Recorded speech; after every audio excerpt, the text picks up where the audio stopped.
À tous, on va parler de ce fameux traité. Mais quand même, un petit point de détail. L'Union européenne, elle nous pique 15 milliards et bientôt 25 milliards d'euros par an. Elle négocie des accords commerciaux catastrophiques. On va en parler. L'Union européenne nous jette dans la guerre en Ukraine. L'Union européenne tue nos paysans avec des traités de libre-échange tels que le CETA, le Mercosur, etc. L'Union européenne met dans nos assiettes des produits dangereux à cause justement de ces traités déjà, et puis la réglementation européenne qui parfois est beaucoup plus laxiste que la réglementation française, et donc on nous empoisonne en rentrant des produits européens. L'Union européenne achète des tonnes de vaccins par SMS dans un scandale de corruption inouï, personne ne dit rien. L'Union européenne censure notre liberté d'expression avec une réglementation, ça s'appelle DSA, donc au fur et à mesure, dès qu'on va ouvrir la bouche, on va être éliminé. L'Union européenne nous impose des éoliennes partout, alors que nous, avec l'hydraulique et le nucléaire, on n'a pratiquement pas besoin d'avoir ce complément. L'Union européenne a désorganisé tous les grands services publics. Il fallait qu'il y ait la concurrence entre différents fournisseurs d'électricité, etc. Moralité, on nous impose des prix d'électricité 3 fois plus chers que notre marché intérieur à l'époque. L'Union européenne a supprimé nos frontières nationales et nous impose un niveau d'immigration délirant. Schengen, mon Dieu. L'Union européenne nous impose des amendes de milliards d'euros quand elle juge qu'on n'oublie pas assez, on est en retard sur certaines ordonnances, sur certaines lois européennes, et du coup on a des pénalités. Voilà, donc à un moment, il faudra peut-être quand même arrêter les frais, il me semble. Bon, alors on va parler de ce traité. L'accord passé entre Trump et von der Leyen impose donc des droits de douane de 15% sur tous les produits qui viennent d'Europe et qui sont achetés par les États-Unis. Avant, c'était 5%. Et puis, nous, on a une obligation d'achat de centaines de milliards de produits américains, notamment tout ce qui est pétrole, gaz, etc. Et il me semble bien qu'on le paye facilement 2 à 3 fois plus cher que le gaz russe. Voilà. Donc, cette femme, Ursula, avec des activités quand même relativement douteuses, à cause des histoires des vaccins avec Pfizer, et même déjà à l'époque, quand elle était ministre en Allemagne de la Défense, elle avait été un petit peu poussée vers la sortie, elle se permet de signer des accords internationaux, plus que défavorables, au nom des 27 pays. C'est fabuleux, hein? Elle n'est pas élue, rien. Bon, bref. Donc, à 27, on devait être plus fort que les Anglais, et les Anglais, ils ont obtenu 10% seulement de taxes sur leurs produits qu'ils exportent. Donc, expliquez-moi comment l'Union européenne, avec toute la force de son grand marché, parvient à négocier un accord commercial moins favorable que celui obtenu par le Royaume-Uni.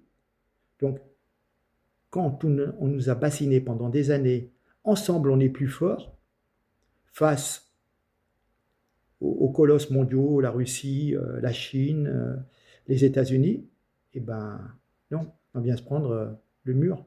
C'est le mur de la réalité. Puis, comme vous voyez, je vais mettre un visuel sur Beyrouth, tous ces hommes politiques qui sont en train de chouiner parce que, quelque part, ils sont tous responsables de ça, à cause de notre appartenance à l'Union européenne. C'est du foutage de gueule. Ils ont toujours été aux ordres de l'Union européenne et toujours à vanter cette Union européenne sans essayer de mettre un petit peu des garde-fous en disant « Attendez, nous, on tient notre juridiction, la justice, la police, nos frontières, on y tient quand même, on veut bien être dans un groupement européen, mais quand même, chacun garde un petit peu... Ben non, non, non. Il fallait se coucher devant l'Union européenne, ils me laissent en train de pleurer, on signe pour eux des choses qui ne conviennent pas, mais bon, voilà. Donc, l'Europe avait le potentiel d'être une puissance indépendante, mais à force de suivre aveuglement Washington, on est devenus les toutous officiels des États-Unis. On obéit, et puis à la force, nos propres citoyens vont devoir choisir entre se chauffer ou manger. Et puis, bon, c'est vrai qu'on est des gueux, donc on n'a pas droit à la parole, mais réveillez-vous. Réveillez-vous, parce que là, ils sont en train de nous mettre plus bas que terre. Puis, vous savez, les États-Unis ont 40 000 milliards de dettes, je crois. Ça a toujours été le projet, si vous voulez, de se servir des pays européens et de d'autres pays comme vivier économique, et ils nous feront les poches jusqu'à la nuit des temps, et tant qu'on pourra payer. C'est les États-Unis d'abord. Et voilà, donc je vais suivre encore avec 12 minutes d'un chroniqueur qui a transité, qui a habité quelque temps à Lyon. C'est un Algérien, aldostérone, qui a vécu pendant des années en Angleterre. Il vient de partir parce que l'Angleterre est complètement à plat. L'Angleterre, il va vous le dire dans la vidéo, emprunte de l'argent pour payer les intérêts des emprunts. Je ne sais pas si vous voyez. Hein. Non, mais toujours très très intéressant, Aldo. Et donc, je vous le laisse écouter. Et puis voilà. Mais écoutez, votez bien pour la prochaine fois. Votez pour des gens qui sont un petit peu plus énervés, plus vigoureux et moins laxistes dans les relations européennes pour qu'enfin les choses bougent et qu'on retrouve quand même une certaine force et une certaine indépendance. Il y en a marre d'être les larbins. Hein. D'accord? Merci, on regarde Aldo et puis à très bientôt. Merci et partagez.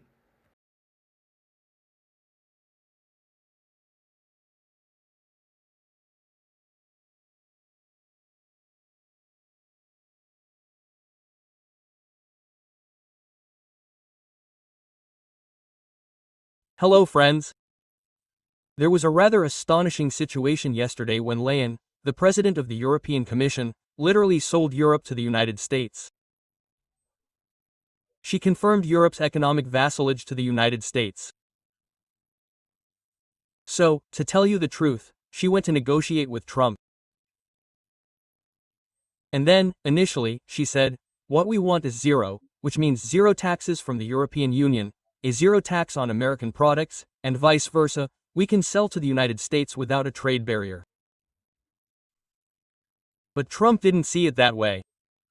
That is to say, for him, he follows his MAGA logic, the United States comes first. And this sometimes involves crushing other countries. And that's what he did with the European Union. So the idea was this. When she arrived to talk, he told her, no, I'm not here for that. You didn't understand, we're not here to make equal zero. No, it doesn't work like that. For him, he's acting in a certain way. Maybe the humor is a bit too strong, but he's acting in a way that seeks revenge. Why? Because he knows one thing. He knows that for a very long time, Europeans have benefited from extremely low WAN rates or situations to sell to the United States.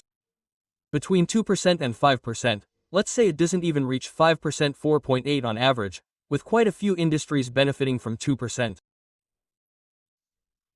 At the same time, Europe has always imposed tariffs, both customs and non-customs. This means, for example, barriers such as regulations. Sometimes, there are regulations that actually create a regulatory barrier that is created with a view to protectionism. It is to prevent products from coming from outside. There is also VAT, for example. An American service provider who wants to sell a service to Europeans must pay VAT, which can be as high as 25% depending on the location. So, even if it is not a banner, a customs barrier, it is still one. So for Trump, he wants more than just the butter, the money from the sidelines, and the help of the farmer. So what did he do? He said that in his vision, it is simple. Americans will have 0% to sell their products and services in Europe. 0%. Europeans will pay 15%. So that means we are going to multiply. That means the United States will multiply by an average of 3 the taxes that Europeans will have to pay in the United States. And he said if you refuse, well, it will be 30% on August 1st. So you know what I mean? It's not even negotiation, it's I impose my will on you and you fold. On top of that, that's not all. That's not all. The Europeans are committed to buying $700 billion worth of American energy, that means oil and everything. Plus investing in weapons, plus more, we're just assessing the damage. It literally means it's an unconditional surrender that was signed by the Lion. When you see her, even her body language is quite frightening. She's sitting like that. It looks like she's in custody, doesn't it? It looks like she's in custody waiting for her fate to be decided. And by the way, an extremely delicious moment is when you lecture her on swindling. He talks to him about wind turbines. He tells him that in the United States, there will be no more wind turbines because they have degraded everything. They have degraded our landscapes, they have even degraded them ecologically, they are very expensive ecologically speaking. We don't know what to do with them after 8 years, after a few years, because you have to know that they are often guaranteed for 10, 15, 20 years, but in fact sometimes they are ruined well before that time. He mentioned the word value of 8 years. That's what I also noticed when writing my book, Swindlers, that is to say, we buy them, we install them, and then we start thinking about how we are going to dismantle them. It is important to know that those who produce them, China, he mentions China, he says the majority of wind turbines come from China. Those who produce them actually put in a kind of planned obsolescence so that the customer who buys them, well, the customer who buys them, who is it? It's the European, it's the idiot, right? So he buys them, he installs them, and we're already talking about the next contracts. So he also says something very interesting, because there will be people even in the comments of this video who will come and say, yes, but wind turbines generate energy and all that. Yes, but the problem is that it's a very expensive energy that requires subsidies, and as Trump rightly says, energy must make you money. It must not cost you money. It makes no sense. If you have a system that generates energy at a loss and you have to finance it with people's taxes just to reach zero, it makes absolutely no sense. We can all manufacture machines, all create businesses that are inherently loss-making, by design, and then say, well, the taxpayer will pay the difference.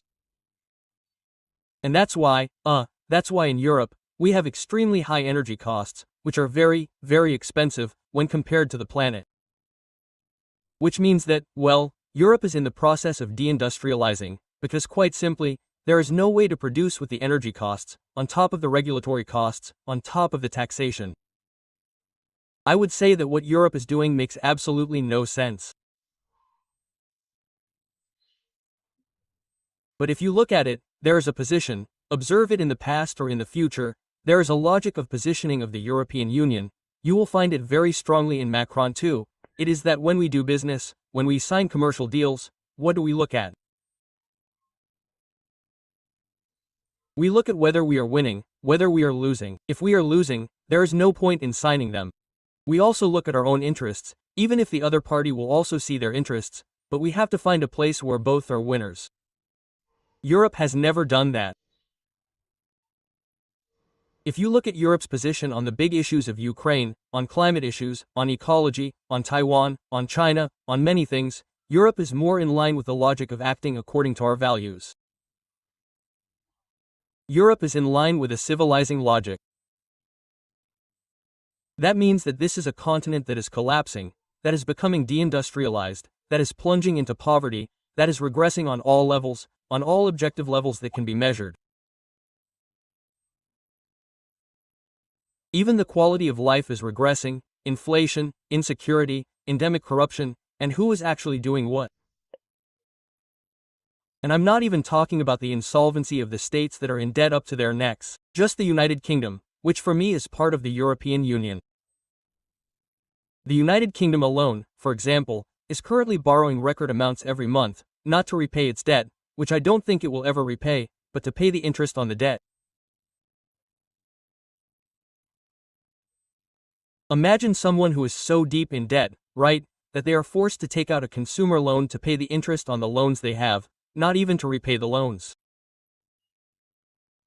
That's where we are. But we like to lecture. When we look at European leaders, we get the impression that they are on a civilizing mission. They have values. They have values. No one on earth has any value for them. People are worthless. They are the only ones who sink into poverty, who sink their people into poverty by saying that they have functioned according to our values. We have followed our values. So, in fact, they are following what they call values that are, in reality, a cover-up for poverty, which are, in reality, a sort of veil, isn't it, of modesty that he places over their corruption, that he places, over the unfair decisions that they make. And the reality is that, well, today, here we are, with this deal that is not a deal, that is a surrender. Well, here we are, once again, a major failure. By the way, when there was Brexit, one of the big challenges of Brexit, was that the United Kingdom had noted that, when a country joins the European Union, it gives its economic sovereignty to the European Union. To give you a simple example, in 2016, when Brexit was voted on, it was noted that the United Kingdom had absolutely no economic agreement, between countries in the world. There was no valid agreement between the European Union and any country on the planet.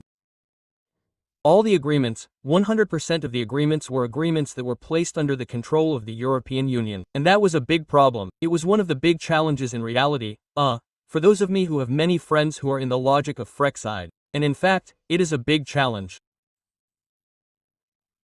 It means, we will have to regain control of our economy, and then see how it will be possible to negotiate bilateral agreements.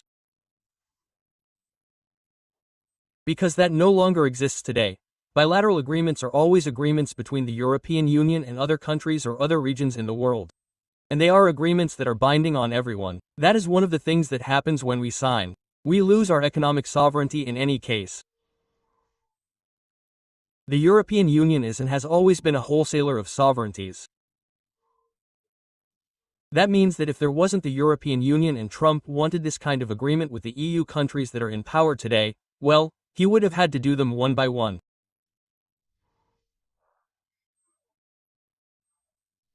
If he did one every 3 months, well, his term would never have been enough to get them all under this agreement, you see? Because 27, there are 27 countries, you multiply that by 3 and you can see what that's going to give you. Without a mandate, it won't be enough. So, by putting everyone under the control of an unelected administration, a bureaucratic administration that is capable, let me remind you, of even signing agreements by SMS, by text messages from personal phones, by WhatsApp, they are capable of doing it and it has been done. So, once you're under the thumb of such a system, such a gas factory, somewhere, well, then you can't defend yourself. There's no country in the European Union that can say, we're defending our interests, right? Your interests don't exist. Quote. There are unelected people, for example, who will literally offer you food and gun to, for example, Trump. In that case, tomorrow, she could offer you to anyone else. And then, well, it's not in your interest. Well, it's not without its problems, you see. So here it is, my friends, to follow. We're going to follow this story a little bit, but it looks like it's going to be extremely, extremely badly off. Thank you for watching this video so far. For your information, I've opened my consulting calendar. If you would like to come and talk to me directly about your personal, professional, or expatriation projects or anything else, feel free to book from the calendar on the pinned comment. See you soon.